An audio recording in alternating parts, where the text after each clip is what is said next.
Hello, a very good afternoon to you and warm welcome to Political Insights on VOS TV Nigeria. Jude Aweke is my name.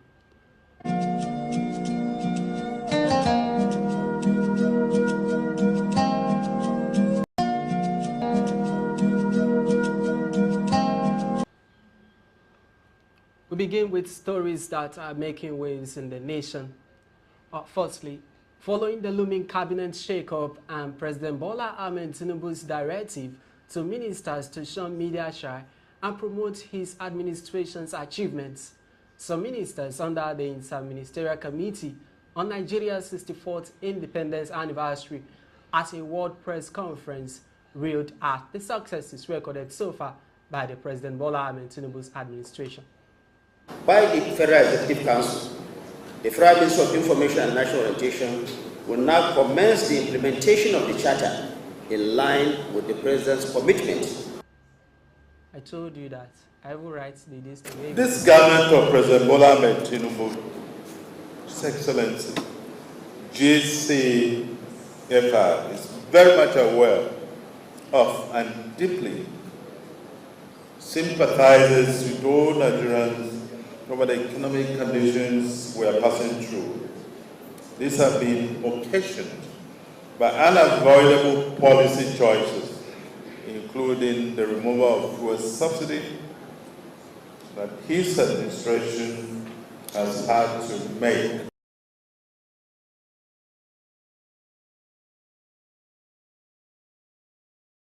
This administration inherited a total of 2,600 projects with a total cost of 13 trillion. And of course, you should understand, the level we were before we floated the naira and of course the fuel subsidy.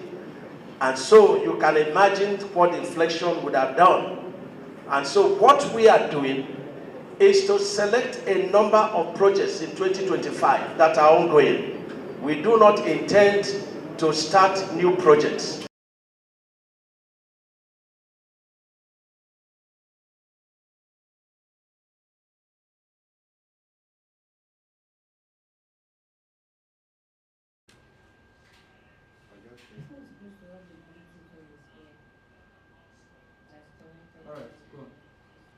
Still talking politics, President Bola Ahmed Tinubu on Thursday received Edo State Governor-elect Senator Monday Okpewolo and his deputy Dennis Idahosa. The duo, who received certificates of return from INEC in Abuja, were accompanied by APC stalwarts on a thank you visit to the president at the State House in Abuja.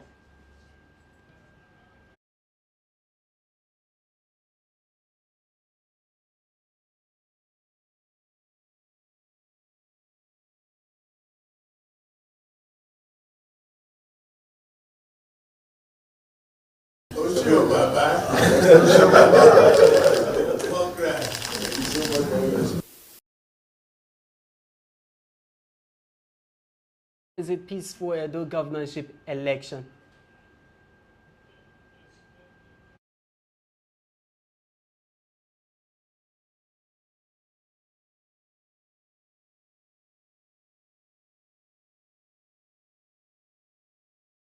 So, Governor-elect, so you can face the task of development. We are here to work with you. Thank you for giving us the joy of this victory. It is. You work hard. You earn the victory. Democracy is difficult, particularly in the emerging economy like ours. If you hear complaints from America and other places, you know how difficult it is to navigate, a democracy. But it's the best form of government.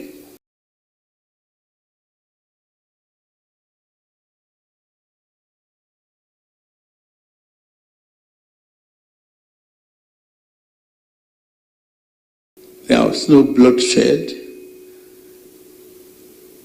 There was no riot. People voted and went back to their houses in peace, and the fear dissipated instantly. I congratulate all of you. I do. You brought joy to many of us and to the whole country, Nigeria. It is watching keenly our democratic path and growth. Your Excellency, we thank you. Our next target is the Ondo election. We have a template, democratic template. And early next year, Your Excellency, we're heading to Anambra State. On its part, the governor-elect Senator Okpebholo assures that Edo State under his administration will witness meaningful developments. For me, I'm coming as a servant to serve the Edo people. That is what is required of me, and that is what exactly I'm going to do. So very soon, you will see a lot of development coming up in Edo. My joy is the fact that Edo people will now have a governor that they can hug, they can touch, they can feel, and a governor that will open the doors.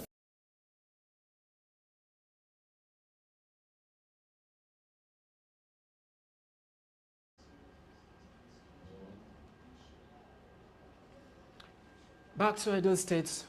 Meanwhile, the Edo PDP leaders arrested by police and taken to Abuja for alleged involvement in the killing of a police officer have regained their freedom days after the state gubernatorial election.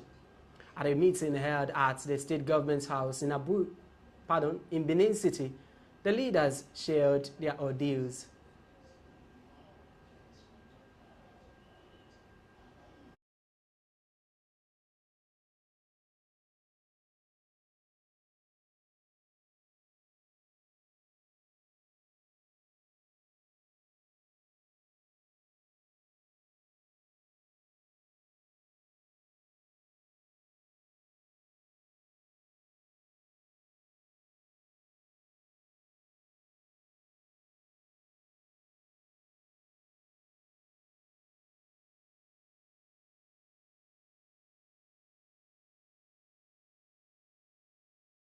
My name is Anoe Matthew. I'm from Asa Northeast Local Government, Edo State.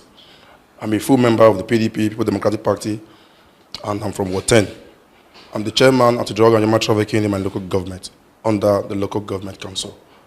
On the 9th of September, before 3 months ago, I was in my house. I have a friend who is a member of APC. He's a youth leader of the All Progressive Congress.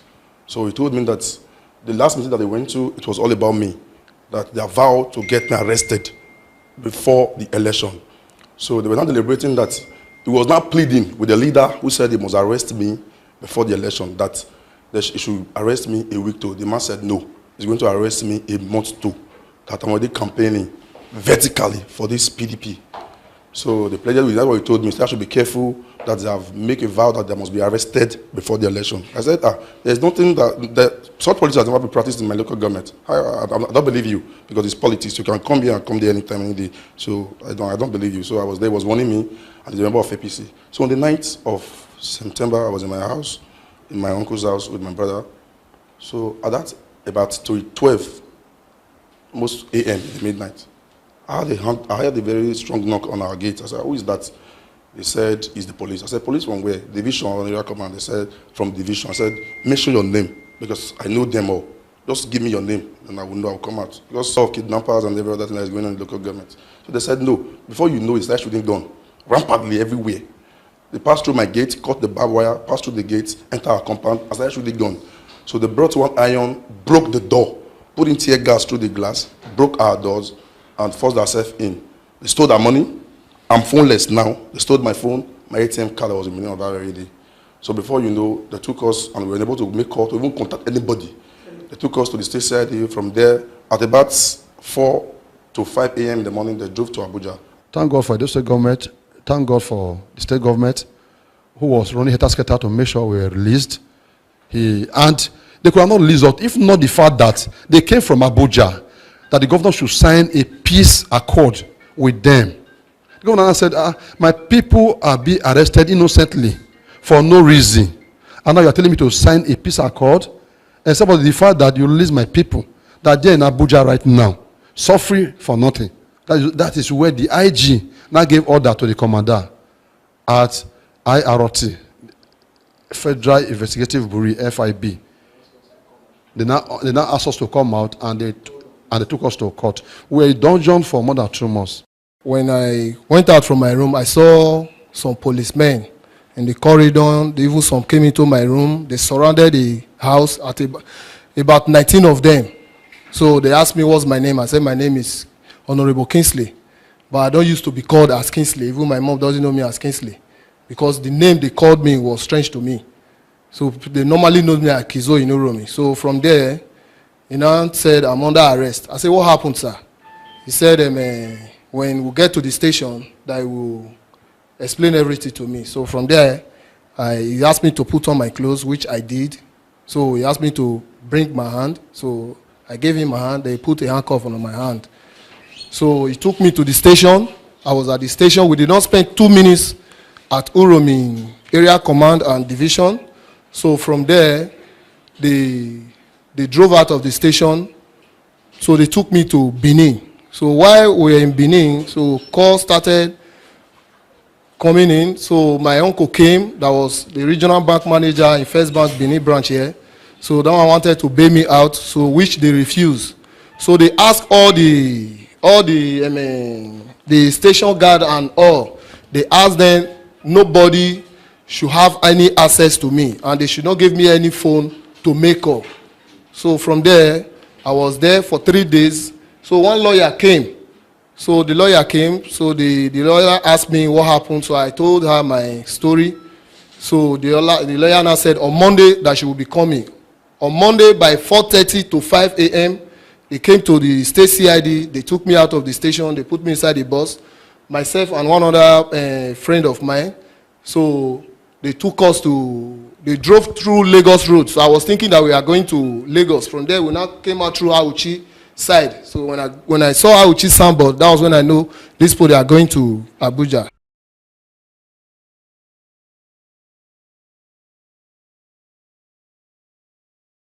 The program. Now, so the issue of discourse, the topic of discourse today, the outcome of the Edo gubernatorial poll are still the topic of discourse. That's what we are taking a look at today. And we are joined here in the studio by Idris Zekeri Jr. Idris Zekeri Jr. is the chairman media team of the Labour Party Governorship Campaign Council of Edo State. Mr. Idris, it's good to have you on the program this afternoon. Thank you very much for joining us. It's an absolute delight to share this platform with you again. Yeah, you're always part of us. We're always having you here in our studio, so we are grateful. Let's begin with, is your party satisfied with the outcome of the Edo gubernatorial election? That's a double-edged question, but I'll answer it as simple as I can. Okay. The Labour Party, especially the campaign council, and of course the political party, I would not say we are satisfied with the outcome of that election. It is a little beyond the imagination, or a little beyond the scope of work we've done to have such outcome. So we are not satisfied, but the issue is a lot more complex. It's not a black and white conversation as you would expect.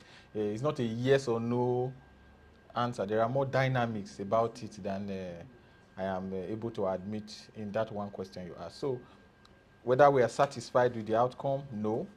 Whether it is an expected outcome, well, from what happened on the field on that day, yes.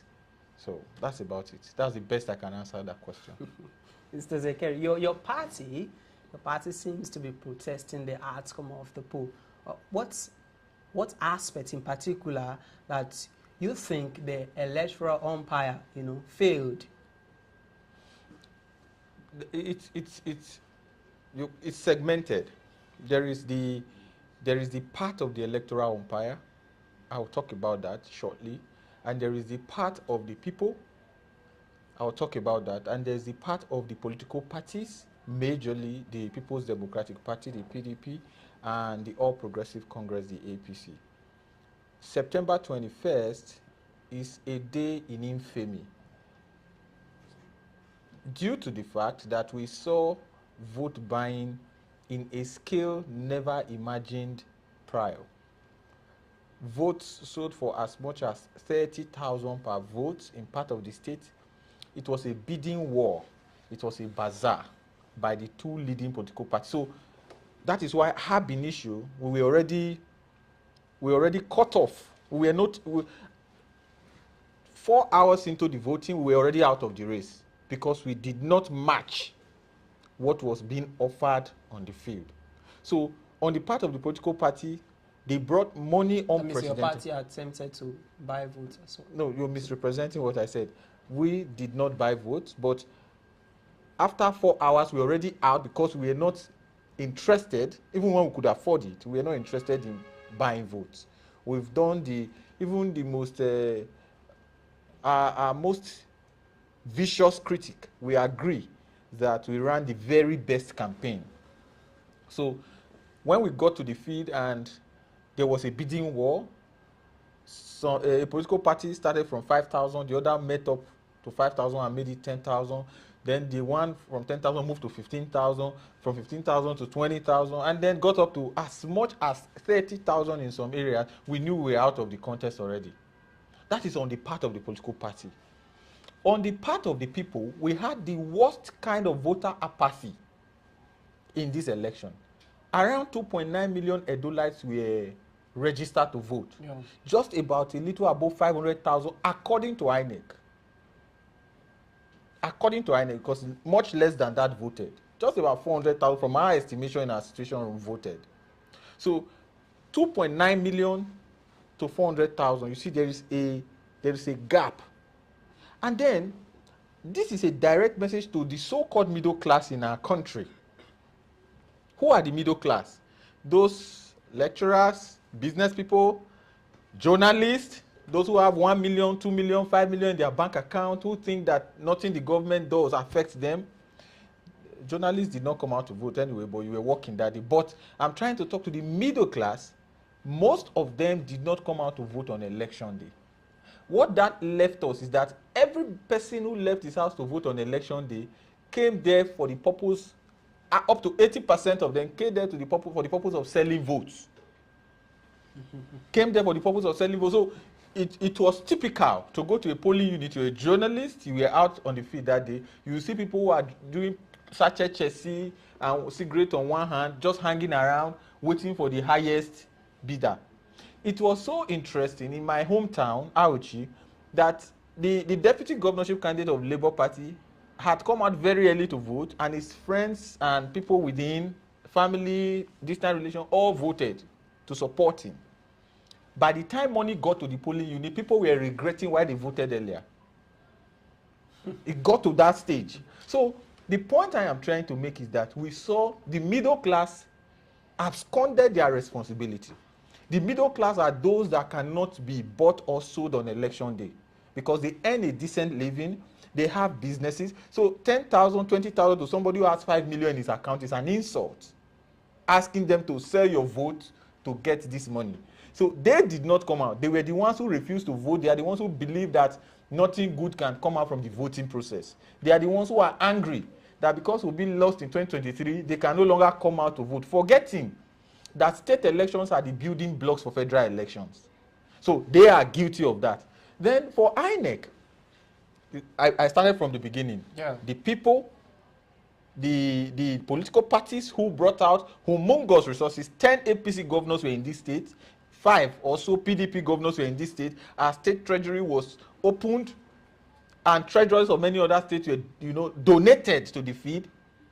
Starting from the political party who were buying vote to the middle class who absconded their responsibility. The so-called educated, I say so-called because education should teach you that voting is a civic responsibility. Yes. So-called educated didn't come out to vote, abandoned the process to what you can call touts and area boys those who are drinking Chelsea, smoking with one hand, pricing votes. They will talk to PDP agents. How much are you offering for vote? If that one is doing 10,000, they go meet APC. APC do 20,000, and they are ready to work together. It was done. New money, mint, money you've never seen before was available. Mint, you know, new money in bundles. No money that has smell. That was the type they brought out that day. Now, to the INEC. Now to the INEC. After the voting was when the miracle of INEC started. Fiddling with figures. Fiddling with figures. You know, we saw a situation where what was uploaded on IREV, you must agree that what was uploaded on IREV is a product of vote buying. You must accept that first. Was now different from what they were recording on what was now in the form that went to the ward, and from the ward went to the local government, from local government went to the state. So you see, this is the most sophisticated rigging machinery that I have seen. I've spent 15 years in partisan politics. This is the sophistry. During the time of when we used to talk of rigging, the rigging we know then was that bad boys will bring weapons, come to polling booth, grab a ballot box and be running. You know, so for you to be, because we have 4,600 polling units, for you to get the number of boys to go and snatch those ballot boxes is now practically impossible. So this was a scientific kind of rigging. Started from vote buying, started from discouraging the middle class that they have no stake in the election, then went on to the apparent fiddling with figures. The figures on the IREV became different from the figures on ground, on paper. And then eventually when that was not adding up, they now went to outright manipulation, adding of votes. For example, a political party was winning in Ubawaka. Every other part of Ubawaka, the political party won, right? And then a place in Ubawaka, Ologbo brought 4,000 plus votes. And no other political party in Ologbo had more than 50 votes. So that is the miracle of Ologbo, for example. So, and it went round like that in the 18 local government. So when you see that high level of manipulation, you will know that Labour Party ab initio cannot be part of that kind of process, cannot survive in that kind of process. We are like fish out of water. We anticipated a situation where we would go to the field, there is a level playing ground, everybody has a choice, everybody makes that choice without undue financial influence. We depended on the middle class. I must say, we depended on the educated, we depended on the enlightened. That is why our political campaign was a sophisticated campaign, highly sophisticated. And then those people didn't show up, apparently, and then it became a fiasco of some sort. Do you think that your party really did enough work to have won this election? I'll be straight with you. We did so much work that other political parties don't even come close. And I have said it here before. I personally was with the campaign as chairman media team of the entire campaign. We went ward to ward, local government to local government, senatorial district to senatorial district. We went from street to street. We devolved. We were going from markets to markets. We were going from school to schools, higher institutions, engaging with the people. We had a song, a campaign song, Who's Your Guy? Now, that was a buzz. No other party had anything that was that close. We put in work into our campaign because we were thinking that we were dealing with reasonable people. Yeah, that's theirs. But you see, there is a difference. And I still remember Aswe Godalu. They had one. So when you say they don't have, I would explain something to you. Portable is a singer, right? The other man, Sleazy E, is a singer. Osha Raymond is a singer. They all sing. So we didn't say people didn't have songs. We are saying when you juxtapose or you put side by side, apart from, so I'm not dwelling too much on that. The point is that we had a campaign that was second to none. Anybody who is an unbiased assessor would agree that our campaign was second to none. We ran that campaign. We went around the 3 senatorial districts. They didn't bother to campaign. What they had was gather people, a 10,000 per head crowd, addressed in one location. We did not bring the people to meet us. We went to meet the people. Unprecedented. We institutionalized what I call the mosquito campaign, as it has never been seen before. So, but eventually on election day, I have told you, the sophistry that surrounded the outcome of the election is something that some of us who are students of politics are still studying till today. What action is your party taking to challenge the process? We will not go to court for the sake of going to court. We will also not shy away from going to court if we have enough substance that is litigable in court. The lawyers of Olumide and the lawyers of Labour Party are studying the outcome of the election. And in the coming days, we will decide whether we are going to court or not. That is beyond my jurisdiction. I am a media person and I am focused on doing my media work. If you people go to court, are you optimistic of emerging victorious? When we decide whether we are going to court or not, I will answer this question. Yes. So now, if you think this just concluded election was manipulated, what do you think is the way forward? How do we really, reposition our electoral system? When are we going to go beyond? When are we going to have elections that are devoid of alleged manipulations? First of all, we need because we are using technology. Even in the face of technologies, we still have... the technology was heavily manipulated. We need to have a come-to-Jesus conversation with the middle class. You cannot be the smartest citizens and be the dumbest at the same time. You are the smartest in the sense that you have acquired education, you have acquired exposure, you have acquired resources. But you are the dumbest in the sense that you have abandoned the leadership of your state and your nation to people whom you have. If they did it, there will be no protest. Why would there not be protest? Because majority of the people of this state have had it up to here with the PDP and the governor as that, and the president is still the governor, who will leave very soon, and the governor. It was on that premise they did what they did, believing and banking on the fact that people would not react. And indeed, people did not react. Let me come in on the part of voter apathy. I feel that politicians should be blamed for the exponential rise in voter apathy that occurred on the 21st of this month. Why? The spate of threat and counter-threat was at its peak. So I feel like the voters were scared. They were scared. Mm-hmm. They feel like, okay, if they come out, it's going to be, like you remember, even the state governor said it was going to be a do or die affair. Now, we will have those from the APC's camp threatening. So the threat and counter-threats was at its peak, and I feel like it's contributed to the voter apathy. The good thing is that you didn't mention Labour Party as part of those who were threatening and counter-threatening. The governor said what he said, but I'll ask you a question. Did it become a thing of life and death now? The election have come and gone. You allow yourself. Okay, let's bring it down.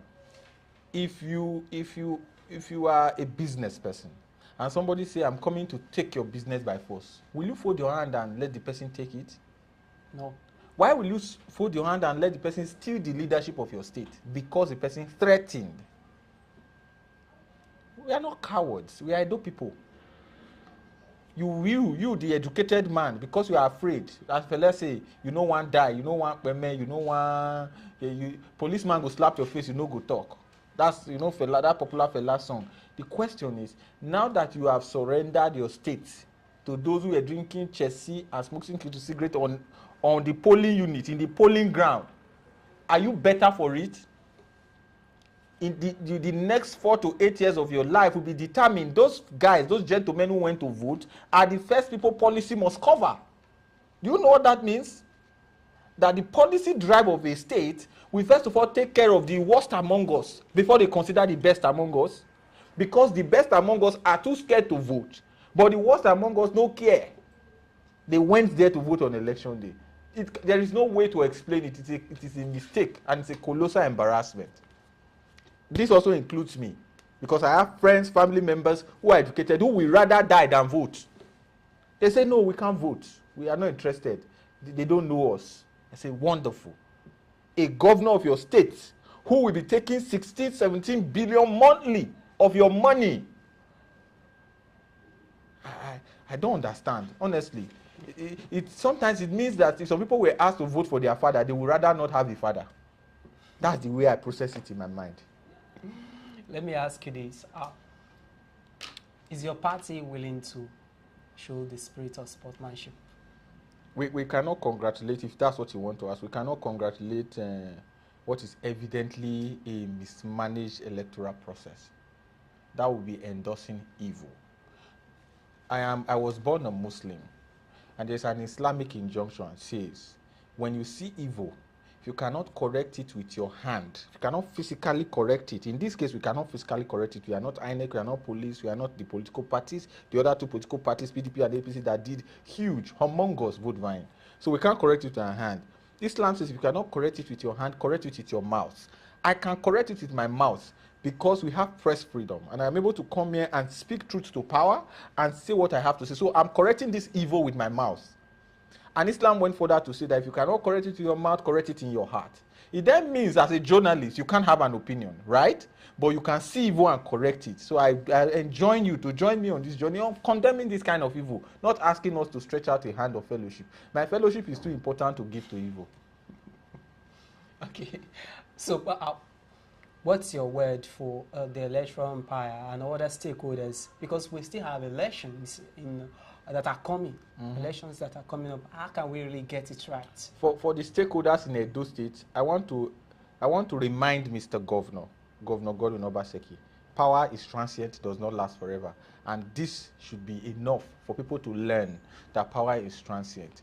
The way I saw a news article of some of his people that were arrested now being released. I know of somebody in this state, I can mention name, she has not been able to enter the state in 6 months because there is purportedly an arrest warrant from the governor on her head, allegedly, for media correctness, but we know it's a fact. She has not entered the state in 6 months.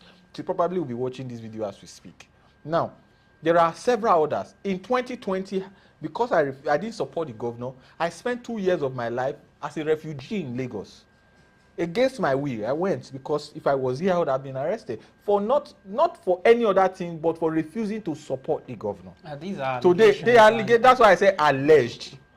But I can tell you my own story. It's my story, not anyone's story. It's your story, but now, the cross of the discourse. Now, from it. I'm still on it. Now we must. The leaders must realize that power is transient. The reason why Edo people are quiet in the face of this kind of evil manipulation and machination in the last election is because the alternative wasn't better. Yes, the government of the day wasn't better. Most of us are in a hurry to see the back of Governor Godwin Obaseki and all his friends back to Lagos. That is why we will not see us talk too much about it. But that is not to excuse the endemic, systemic, generational manipulation that characterized the last election. If we continue like this, we are gradually tilting towards a one-party state, and it will spell doom for all of us, because that will now be civilian dictatorship. It will no longer be a democracy. What's the way forward? The way forward is that people must repent. I keep saying it. People undermine the importance of God in political discourse. I am a believer in Christ. I am a Christian. I'm a Catholic. You must have the fear of God in everything you are doing. Now look at how are the mighty falling. In another 46 or 45 days, the governor will cease to be governor. Just about 2 years ago, it was Alpha and Omega. These same people now who are perpetrating this kind of evil must realize that one day, monkey go market, he no go come back. So if the man who was all powerful is now the man who is begging front, right, left, and center, applying to travel for leave, you can't even wait to finish your tenure again. You are in a hurry to go for leave, right? It then means those who are now enjoying this power, who think they are all powerful, all-knowing, all-controlling, should realize that one day, like I said before, monkey will go market, he no go come back. Let people have this sense of decorum, this fear of God, this sense of purpose, this sense of development. Focus on your job. Your job is to give the best to Edo people. Go ahead and give the best. Go ahead and give the best. For us in Labour Party, we are a little disappointed. I must also say that there were also internal saboteurs in the party.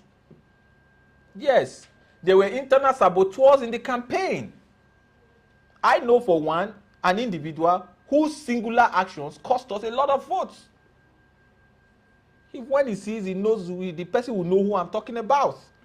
But out of respect, thank God for the quality and the quality and kind of candidate we have. Olumide Osaigbovo, but as some of us, we're committed to this for the long haul, and we are going to be committed to it. The health, the political health and wealth of our state is primary to some of us, and we'll do everything it takes to have a leadership we can be proud of, to have a leadership that will take us to that El Dorado. Good governance is possible. It's not rocket science. The last government, this government, as I usually call them the last government because I'm in a hurry to see their back. The last government made us feel that good governance is something that is utopian. This present government, by the time they are sworn in, if they are not kicked out by the court because there are sufficient grounds for that, should know that good governance is easy. Is it from your party? From wherever it comes from, doesn't matter. It's from your party. I won't answer that question. I am not a lawyer, so let the lawyers do their jobs. Thank you so much. You seem to be hampering on the parties and the people. Now, for the umpire, like I said, we still have, an array of elections that are coming up. For the umpire, what should they do to get it right? I have spent well over 3 decades on earth. I know well enough not to tell a man who is not sleeping to wake up. INEC is not sleeping. There's a parable. You can wake a man who is sleeping, but you can never wake a man who is pretending to sleep. INEC knows the problem with our election more than you and I. We worked so hard, so we put technology to check some of those excesses of our electoral process. But the same INEC have learned to bypass their own technology. You want me to advise such an organization? I will take my advice to Ring Road and be advising anybody that passes through there. That's why I don't talk about INEC. It's a waste of time. Mr. Zekeri, thank you very much for your contributions on the program. Thank you. So just before we round off, what's your last word? My last word is to encourage Edo people and to encourage. I know I've been very strong on the middle class and those who are seemingly doing well. I want to encourage us. We cannot surrender our state to the worst of the worst. You cannot allow people with no record to come and decide, not to lead us now. To vote on election day, it was those who were willing to sell votes. It was a willing buyer, willing seller basis. That cannot be said. It should be that if there are 100 persons in a polling unit, 80 will be unpurchasable. 80 of them will be people that will say, keep your 10,000, I will vote my conscience. It's not when you have 100 persons in a polling unit, 80 came to sell votes. 80 came to sell votes. It's only 20 that will be considered, make I sell, or make I not sell. We cannot do that to our state. We cannot do that to our country. Don't give up on this country. I will not give up. And together, let's join hands with VOS TV to take our country to where we want it to be. Thank you so much for the opportunity once more. Thank you very much, Mr. Zekeri. We've been speaking with Mr. Zekeri Jr. Idris, the chairman media team of the Labour Party Governorship Campaign Council in Edo State on the outcome of the governorship election held on the 21st of this month. And that is the size of the program, Political Insights on VOS TV Nigeria. Thanks for watching. Do well to subscribe to this channel. Turn on your notification button to get updates. Bye for now. Jude Aweke is my name.